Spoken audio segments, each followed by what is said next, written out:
Back, ladies and gentlemen, and joining us right now, very happy to say, is Senator Ron Johnson, Republican from the great state of Wisconsin. Hello, sir.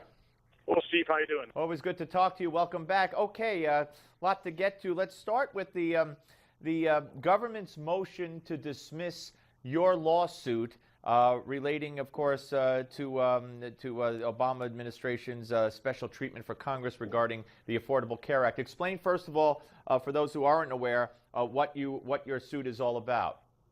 Sure. We filed a suit in January seeking to overturn the Office of Personnel Management ruling that basically granted members of Congress and the staff special treatment when they lose their health care because of Obamacare.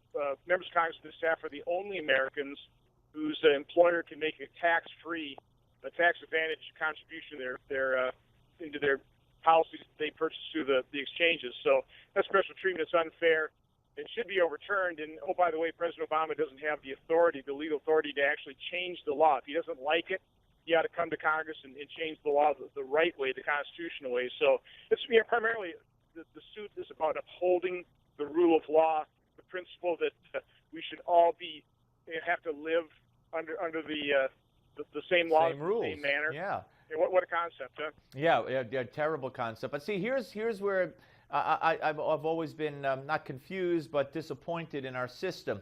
The government now on Monday went to court and tried to have this case dismissed, not on the merits, but they say that you lack standing. Now, I've always been told that members of Congress, can't go to court and sue the president or sue the government, or let's say specifically the administration, because they lack standing. Why is it? First, do you lack standing in your view? I don't think you would have filed this if your lawyers had told you have no standing. And B, why is it that, at times at least, congressional members can't bring lawsuits?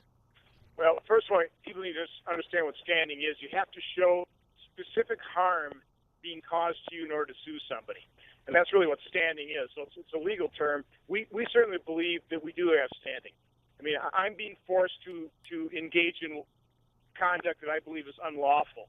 It is certainly harming my reputation and my standing with my constituents. There's a number of reasons why we've told the court that we've been harmed, but it's generally a pretty difficult hurdle for members of Congress to show that type of harm, which is why this president is getting away with, multiple instances of changing laws, doing things that he really does not have the power to do, or not faithfully executing the laws as they are written. So this is one area where I think a member of Congress has standing.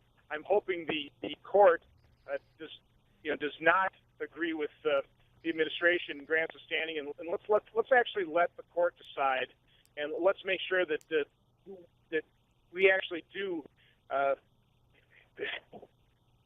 end up having to comply with the laws. Basically equal protection under the law. Yeah, and what I'd like to see also is someone to finally bring a suit against this president and say, by what authority do you change settled laws, whether it's the Affordable Care Act, whether it was welfare reform, or whether it's immigration laws, or, this is unprecedented, and it's been much talked about, even by constitutional scholars who are no conservatives by political nature. They've said that, that this is the imperial presidency that the founders, Jonathan Turley, for instance, that the founders feared. And I just wonder what, short of, impeachment, Congress could do. Is there a possible court case there? Again, it's very difficult to establish standing, which is why the House, I think they might have passed this bill. I know they certainly filed it. They would allow any one of the chambers, any of the two chambers in Congress, to actually take the president to court if they vote by majority that he is not faithful executing the laws that they have passed. But that's a law that they want to pass to at least create the ability for Congress to challenge the president when he's changing laws by presidential decree where he does not have power, or if he's not faithfully executing them. Of course, the problem with that is the president would eventually have to sign that bill, and in the meantime, the leader of your chamber, the junior president, would have to let it be voted on, and neither one of those things are going to happen. No, in the end, it's a political process. We certainly need to highlight this, which is another purpose behind my suit, is highlight the issue of this presidential, basically governing by presidential fiat and decree. Let's face it, Americans, we don't want to be ruled by a king or a House of Lords. We really do believe in equal treatment under the law. That's the primary principle this lawsuit is meant to affirm. All right, Senator, let me ask you about the latest from Crimea and the latest on Putin. The president today making an announcement increasing or levying sanctions against more individuals. Putin then turns around and bans a number of members of Congress from entering the country. I'm not sure if you're on that list, but I'm sure you would wear it as a badge of courage. A badge of courage, a badge of honor. I was kind of disappointed I wasn't on that list when I was in Ukraine.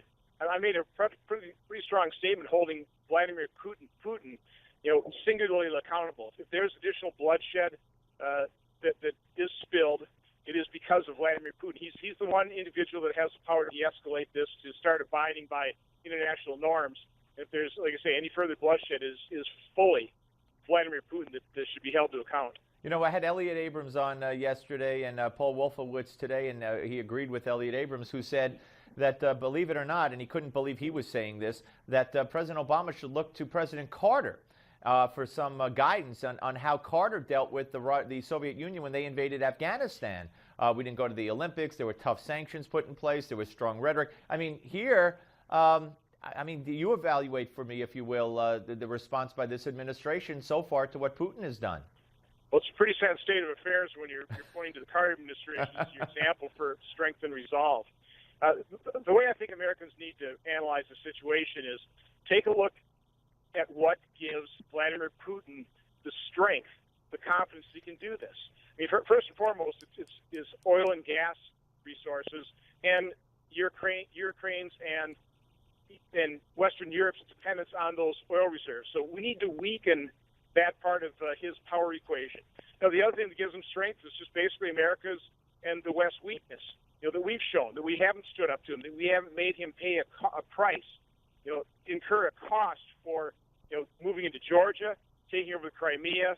Across the board, we just are not showing the type of strength and resolve that's needed to deter a tyrant like Vladimir Putin. Yeah. Do you see how do you see this ending? Is Putin going to be satisfied if he sees he could get away with this? Is he going to have further incursion into Ukraine, do you believe? Well, when we were in Ukraine meeting with the president and the prime minister, they were pretty confident that Vladimir Putin's design wasn't, his goal wasn't Crimea, it was Kiev. It was all of Ukraine. And again, the way we prevent that from happening, or better yet, probably more accurate, to deter that from happening, is to show the kind of strength and resolve that to date this administration is not showing. It's the only thing Vladimir Putin's going to respond to is action. And give me an example. Give me a quick example. What would you, if you could, tell the president to do the next one thing to kind of shore up what you're talking about? What would it be?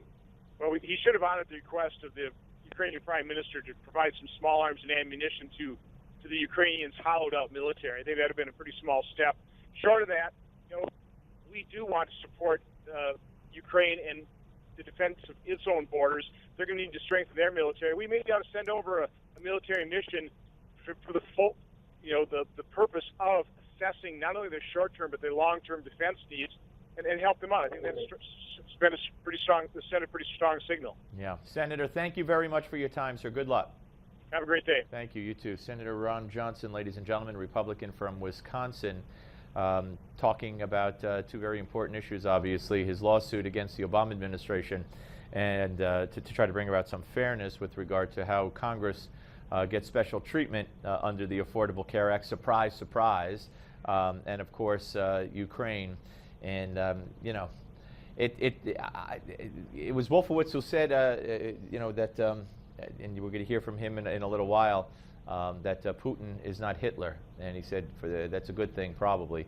But I don't think Putin is going to be satisfied with Crimea. I agree with the senator. All right, when we come back, we're going to let you give me 5, and I'm going to give you 5 on the Steve Malzberg Show on Newsmax TV.